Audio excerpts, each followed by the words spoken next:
2021. Menurut The Guardian, dalam sebuah penelitian yang diterbitkan pada 8 November di jurnal Proceedings of the National Academy of Sciences, sebagian besar plastik tersebut 87,4% berasal dari rumah sakit, sementara 7,6% berasal dari individu.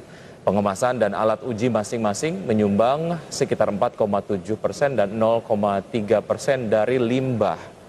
Oke, saya termasuk orang yang juga nampaknya memberikan kontribusi terhadap limbah medis ini, Kita Mangi. semua sepertinya. Objectively, secara jujur saya kemudian mengakui bahwa saya mungkin berkontribusi. Karena gini, yang paling bisa saya lakukan ketika saya sudah menggunakan masker satu kali pakai, supaya kemudian tidak dipakai ulang oleh pihak-pihak yang tidak bertanggung jawab, yang paling bisa saya lakukan adalah menggunting maskernya, terus kemudian bagian karetnya juga saya gunting. Tapi setelah itu ngapain? Apa yang harus saya lakukan? Karena gini, secara program dari pemerintah sendiri juga tidak ada kemudian sosialisasi kepada masyarakat.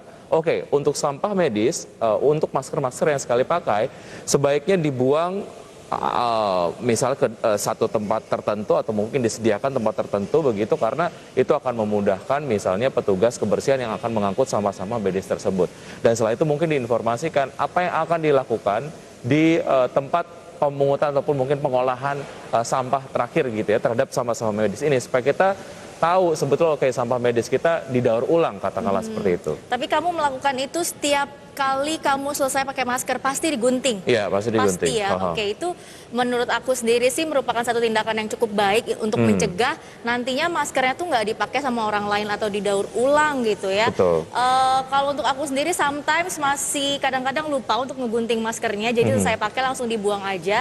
Tapi mungkin satu hal yang perlu disoroti adalah gimana caranya pemerintah mensosialisasikan kepada masyarakat kalau udah selesai pakai masker, udah selesai pakai sarung tangan, itu sampahnya tuh lebih baik dibuang kemana atau diapain ya gitu, biar pengolahannya tuh lebih baik lagi dan tidak menjadi satu hal yang buruk bagi lingkungan kita, Wiki. Ini ada beberapa komentar ya kemudian ini sudah disampaikan oleh netizen. Di antaranya adalah Lydia Anjaya _Lee, mau jadi apa bumi di masa depan kelak.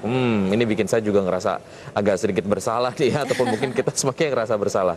Oke, ini berikutnya ada dari Ahmad Fauzi _96. Gak usah pakai masker yang kayak gitu aturan mah, maskernya yang bisa dipakai selama bertahun-tahun.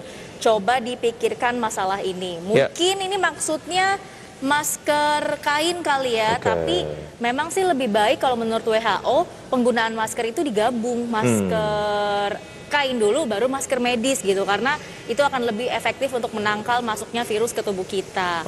Jadi mungkin masih harus ada penelitian ya kalau kita harus pakai masker kain terus-menerus gitu. Tapi ya itu harus, kalau ketika memang ini adalah sebuah momen yang harus kita lalui secara jumlah sampah, kemudian ini akan banyak sekali perlu dilakukan langkah sangat-sangat cepat begitu untuk mendaur ulang sampah-sampah medis tadi. Kita